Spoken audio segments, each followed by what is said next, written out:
নমস্কার, খবর শুনছেন এম টুডে নিউজ চ্যানেল থেকে। জানাবো আজকের বিশেষ খবর। বাছাই করা খবরগুলো পেতে চ্যানেলটিতে সাবস্ক্রাইব করে পাশে থাকা বেল আইকনটি অল করে রাখুন। শুরুতেই হেডলাইন। এসএসসি মামলা, স্কুলে যেতে পারবেন চাকরিহারারা। যোগ্য শিক্ষকদের জন্য স্বস্তির ঘোষণা সুপ্রিম কোর্টের। সুপ্রিম রায়ে আপাতত স্বস্তিতে চাকরিহারা যোগ্য শিক্ষক শিক্ষিকারা। পর্ষদের আর্জিতে সাড়া দিয়ে টেন্টেড নয় এমন চাকরিহারাদের স্কুলে যেতে অনুমতি দিল সুপ্রিম কোর্ট। আজ ফের শহরে বৃষ্টিপাতের পূর্বাভাস, কমবে দাবদাহ। ফের একবার কলকাতায় বৃষ্টিপাতের সম্ভাবনা। তবে এর ফলে কি আদৌ কমবে বৈশাখের দাবদাহ? আপাতত অবশ্য নিশ্চিত করে তা বলার উপায় নেই। দুষ্কৃতীদের গাড়ির ধাক্কায় নিহত পুলিশের গাড়ির চালক, জখম আরও ৩। নন্দীগ্রামের রেয়াপাড়ায় চাঞ্চল্যকর ঘটনা। দুষ্কৃতীদের গাড়ির ধাক্কায় মৃত্যু হল পুলিশের গাড়ির চালকের, জখম হয়েছেন আরও ৩ জন। শেয়ার বাজার ১৫০৮ পয়েন্ট বাড়ল সেন্সেক্স। শিল্পে বাংলায় এখন নতুন গন্তব্য মুখ্যমন্ত্রীর। আমরা ৬টি ইকোনমিক করিডোর তৈরি করেছি মুখ্যমন্ত্রী। ২১শে এপ্রিল শালবনীতে জিন্দলদের পাওয়ার প্ল্যান্ট উদ্বোধন করা হবে। সাংবাদিক বৈঠক করছেন মুখ্যমন্ত্রী মমতা বন্দ্যোপাধ্যায়। ৬৫ কোটি টাকা পেরিয়ে গেল সানি দেওয়ালের জাট। ফোন নম্বর ও ইমেল, ইউপিআই আইডি প্রতারকের। এক ক্লিকেই জালিয়াতের তথ্য তালাশ ওয়েবসাইটে।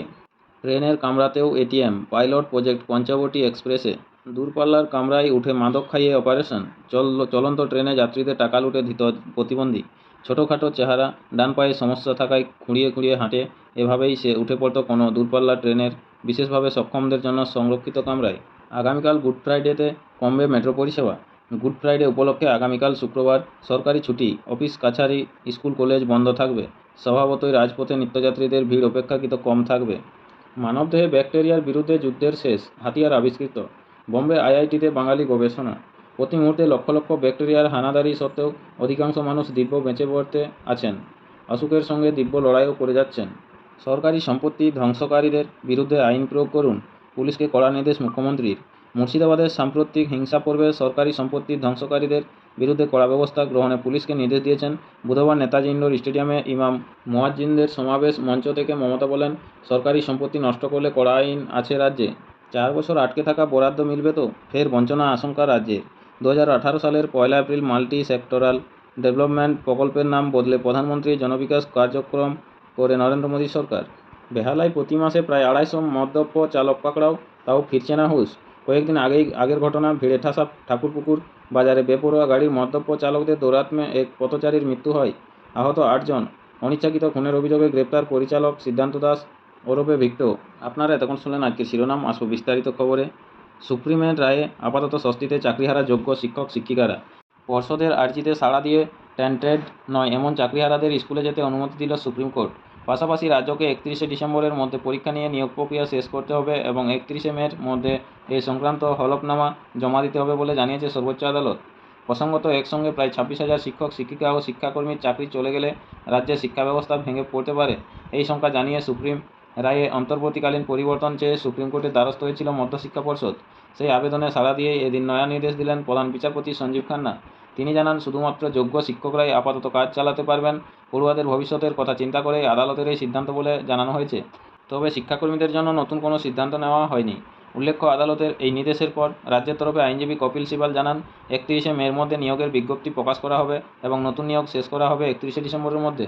দেখে নেব আজকের শহরের আবহাওয়ার হালচাল কী রয়েছে। ফের একবার কলকাতায় বৃষ্টিপাতের সম্ভাবনা। তবে এর ফলে কি আদৌ কমবে বৈশাখের দাবদাহ? আপাতত অবশ্য নিশ্চিত করে তা বলার উপায় নেই, কারণ গতকালও ভোর দুপুরে হালকা বৃষ্টির সাক্ষী থেকেছে শহরতলি, কিন্তু তাতে গরম থেকে স্বস্তি মেলেনি। আবহাওয়া দপ্তরের পূর্বাভাস অনুযায়ী আজ বৃহস্পতিবার শহরের কোনো কোনো অংশে বৃষ্টিপাতের সম্ভাবনা রয়েছে। এদিন কলকাতায় সর্বোচ্চ ও সর্বনিম্ন তাপমাত্রা থাকতে পারে ৩৪ ডিগ্রি ও ২৬ ডিগ্রি সেলসিয়াসের আশেপাশে। গতকাল বুধবার কলকাতায় সর্বোচ্চ তাপমাত্রা ছিল ৩৪.২ ডিগ্রি সেলসিয়াস, সর্বনিম্ন তাপমাত্রা ছিল ২৬.৮ ডিগ্রি সেলসিয়াস। অন্যদিকে হাওয়া অফিসের রিপোর্ট মোতাবেক আগামী সপ্তাহের শুরু থেকে রাজ্যে ঝড় বৃষ্টির অনুকূল পরিস্থিতি থাকবে না, তাপমাত্রা অনেকটা বেড়ে যাবে। কলকাতায় সর্বোচ্চ তাপমাত্রা আগামী সপ্তাহে ৩৭ ডিগ্রি সেলসিয়াসে পৌঁছে যেতে পারে। কয়েকদিন ধরে কলকাতায় সর্বোচ্চ তাপমাত্রা ৩৪ ডিগ্রি সেলসিয়াসের আশেপাশে আছে, যা এই সময় সর্বোচ্চ স্বাভাবিক তাপমাত্রার থেকে কিছুটা কম। আপনাদের সকলকেই বলা হচ্ছে, যারা নিয়মিত প্রতিদিন গুরুত্বপূর্ণ খবরগুলো শুনতে চান আমাদের চ্যানেলটি সাবস্ক্রাইব করে রাখুন। ফিরে আসবো খবরে। ৩ মাস ধরে অশান্তির ছক মুর্শিদাবাদে। তুরস্ক থেকে টাকা, বাংলাদেশ থেকে ফোন, হামলার ট্রেনিং, পাথর ছুঁড়লেই ৫০০ টাকা। কলকাতা ও শামশেরগঞ্জ। নয়া ওয়াকফ আইনের বিরোধিতায় নেমে হিংসা, রক্তপাত, অগ্নিসংযোগ আর পাথর বৃষ্টি। কোনোটাই স্বতঃস্ফূর্ত জনরোষের কারণে নয়, বরং মুর্শিদাবাদের সুতি, ধুলিয়ান ও শামশেরগঞ্জের বিভিন্ন অংশকে উপদ্রব বানানোর ব্লুপ্রিন্ট তৈরি হয়েছে ৩ মাস ধরে। হাঙ্গামার নেপথ্য কারণ বিশ্লেষণ করে গোয়েন্দারা জেনেছেন, অপেক্ষা ছিল একটাই সুর, ওয়াকফ সেটাই জুগিয়েছে। এই প্ল্যানের হোতারা স্বরাষ্ট্রমন্ত্রকের নিষিদ্ধ তালিকায় দুটি সংগঠনের সঙ্গে সরাসরি যুক্ত। এ ব্যাপারে এই সুযোগ সন্ধানীদের সঙ্গেই উস্কানি, ইন্ধন, সাহায্য, এমনকি গেরিলা কায়দায় হামলা চালানোর জন্য বেশ কিছু লোকজনও চোরাপথে এসেছে বাংলাদেশ থেকে। মুর্শিদাবাদের ওই 3 অংশে অনুমোদনহীন ভূঁইপোড়া কয়েকটি খারিজি মাদ্রাসায় প্রায় 1 মাসের বেশি সময় ধরে আশ্রয় নিয়েছিল ওই বাংলাদেশিরা। যে কায়দায় হিংসাত্মক ঘটনাগুলি ঘটানো হয়েছে তাতে বাংলাদেশের সাম্প্রতিক বিশৃঙ্খলার ছাপ স্পষ্ট। এমনকি গত শুক্রবার হাঙ্গামার দিনও দিক নির্দেশ করতে সীমান্তের ওপার থেকে 30টির বেশি ফোন এসেছে জঙ্গিপুর মহকুমায়। আন্দোলনকে ঢাল করে কীভাবে হিংসাশ্রয়ী হতে হবে তার নির্দেশ দেওয়া আরও 70টি ঘরোয়া মোবাইল কলকে ইতিমধ্যেই চিহ্নিত করা হয়েছে। এমন 50 জনের হদিশ গোয়েন্দারা পেয়েছেন যারা এই হাঙ্গামার পরিকল্পনায় যুক্ত ছিল।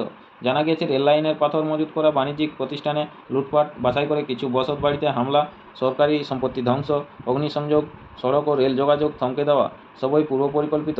গোয়েন্দারা জেনেছেন ফেব্রুয়ারি মাসে লালগোলা সীমান্তের এক প্রত্যন্ত গ্রামের বিশেষ সভায় এসেছিল 2 বাংলাদেশি। ওই সভায় তারা জানিয়ে গিয়েছিল বড়সড় দাওয়াত হবে এই জেলায়। সেই দাওয়াত মানে কি এই হাঙ্গামা খতিয়ে দেখছেন গোয়েন্দারা।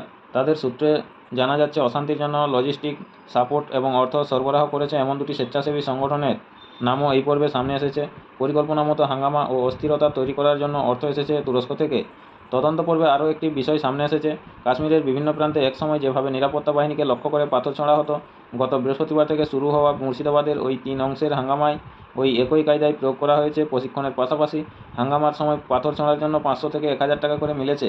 গোয়েন্দারা বলছেন জঙ্গিপুর মহকুমার যে সমস্ত অংশে রেলপথ রয়েছে সেখান থেকে পাথর জোগাড় করার কাজটা গত 2 মাস ধরে চালানো হয়েছে। ওই পাথর ছুঁড়লে ক্ষয়ক্ষতি বেশি হবে এমনটা ভেবেই খারিজি মাদ্রাসা তো বটেই, বিভিন্ন বসত বাড়ির ছাদেও তা আগাম মজুত করা হয়েছিল। হাঙ্গামার পর রাজ্য পুলিশ ও কেন্দ্রীয় বাহিনী এমন অনেক জায়গা থেকে ওই পাথর উদ্ধার করেছে যেগুলি রেললাইন থেকে অনেকটাই দূরে। প্রতিদিন নিয়মিত গুরুত্বপূর্ণ খবরগুলো শোনার জন্য আমাদের চ্যানেলটি সাবস্ক্রাইব করে রাখুন। ফিরে আসবো খবরে। তমলুক নন্দীগ্রামের রেয়াপাড়ায় চাঞ্চল্যকর ঘটনা। দুষ্কৃতীদের গাড়ির ধাক্কায় মৃত্যু হলো পুলিশের গাড়ির চালক, জখম হয়েছেন আরও 3 জন। এদের মধ্যে রয়েছেন এক পুলিশ অফিসার, এক কনস্টেবল ও এক সিভিল ভলান্টিয়ার। তাদের নন্দীগ্রাম সুপার স্পেশালিটি হাসপাতালে ভর্তি করা হয়েছে। মৃত চালকের নাম সহদেব প্রধান, বয়স 25। স্থানীয় সূত্রে খবর, আজ বৃহস্পতিবার ভোর 4টের সময় এই ঘটনা ঘটে, যার পরেই এলাকায় উত্তেজনা ছড়িয়ে পড়ে। রেয়াপাড়া গ্রামীণ হাসপাতালে গিয়ে বিক্ষোভ দেখান স্থানীয়দের একাংশ। পুলিশ সূত্রে দাবি, ভোর 4টে নাগাদ দুষ্কৃতীরা রেয়াপাড়া শিব মন্দির সংলগ্ন মাঠে ষাঁড় চুরি করতে এসেছিল। খবর পেয়ে টহলরত পুলিশের ভ্যান পৌঁছায়। রাস্তায় আড়াআড়ি করে পুলিশের গাড়ি দাঁড় করানোর সময় দুষ্কৃতীদের গাড়ি ধাক্কা মেরে পালিয়ে যায়। তার জেরেই মৃত্যু হয় সহদেবের, জখম হন অন্য উর্দিধারীরাও। 65 কোটি টাকা পেরিয়ে গেল সানি দেওয়ালের জাট। চলতি মাসের 10ই এপ্রিল পর্দায় মুক্তি পেয়েছিল সানি দেওয়াল ও রণদীপ হুডার অ্যাকশন ছবি জাট। প্রথম দিকে বক্স অফিসে যথেষ্ট সাড়া পেয়েছিল সিনেমাটি।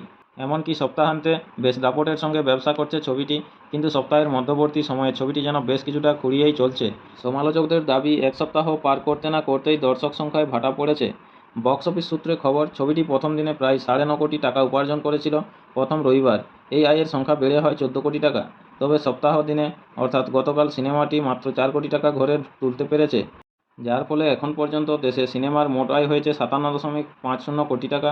সব মিলিয়ে মোট আয় প্রায় 65 কোটি। বলিউড সূত্রে খবর, জাট সিনেমার মোট বাজেট 100 কোটি টাকা। ফলে অন্তত বাজেট পুনরুদ্ধার করতে এখনও সিনেমাটিকে 42.5 কোটি টাকা সংগ্রহ করতে হবে। Phone number, email, UPI ID প্রতারকের, এক ক্লিকেই জালিয়াতির তথ্য তলাশ ওয়েবসাইটে।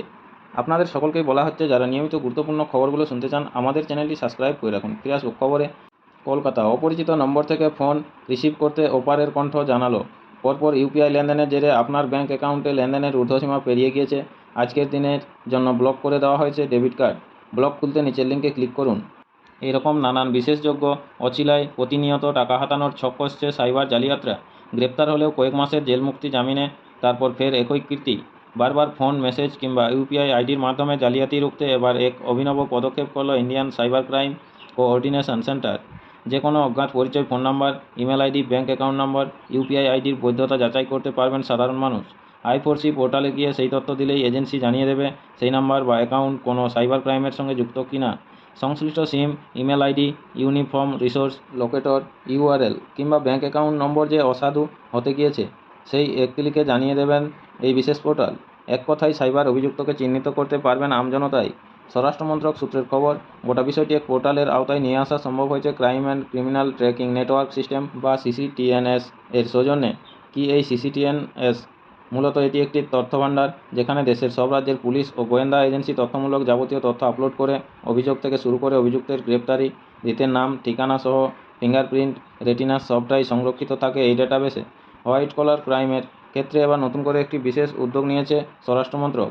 অনলাইন জালিয়াতি রুখতে দেশের বিভিন্ন প্রান্তে ঘটে যাওয়া প্রতারণার পুঙ্খানুপুঙ্খ বিবরণ তদন্তকারীদের আপলোড করতে হচ্ছে সিসিটিএনএসে। সেই কারণে ফোন মেসেজ নাকি ব্যাঙ্ক অ্যাকাউন্ট নম্বরের সূত্র ধরে সেই প্রতারণা হয়েছে তার বিবরণ সংগ্রহ করা হচ্ছে। প্রতারিতের টাকা কোন ব্যাঙ্ক অ্যাকাউন্টে ঢুকছে সেই তথ্যও থাকছে পোর্টালে। অভিযুক্ত গ্রেপ্তার না হলেও শুধুমাত্র অভিযোগের ভিত্তিতে তা আপলোড করা এখন বাধ্যতামূলক। স্বরাষ্ট্র মন্ত্রকের এক বিশেষ সূত্র জানিয়েছে, সাধারণ মানুষকে সতর্ক করতেই এই নয়া উদ্যোগ। সিসিটিএনএস পোর্টালের সাইবার বিভাগকে জুড়ে দেওয়া হয়েছে I4C ওয়েবসাইটের সঙ্গে। অপরিচিত কোনো মোবাইল ফোন থেকে কল কিংবা মেসেজ এলেন তা দ্রুত সেই পোর্টাল খুলে যাচাই করতে পারবেন গ্রাহক। ওই নাম্বারের মাধ্যমে দেশের যে কোনো প্রান্তে অনলাইন প্রতারণা হয়ে থাকলে অবশ্যই সেটি থানায় অভিযোগ হতে হবে। তৎক্ষণাৎ সেটিকে সাইবার থ্রেট হিসেবে মোবাইলের স্ক্রিনে দেখতে পাবেন সাধারণ মানুষ। প্রয়োজন বুঝলে ওই নাম্বার বা ইউপিআই আইডির বিরুদ্ধে I4C পোর্টালে অভিযোগও দায়ের করতে পারবেন। বিশেষজ্ঞদের মতে এই উদ্যোগে বহু মানুষ ডিজিটাল অ্যারেস্টেড ফান্ড থেকে রক্ষা পাবেন।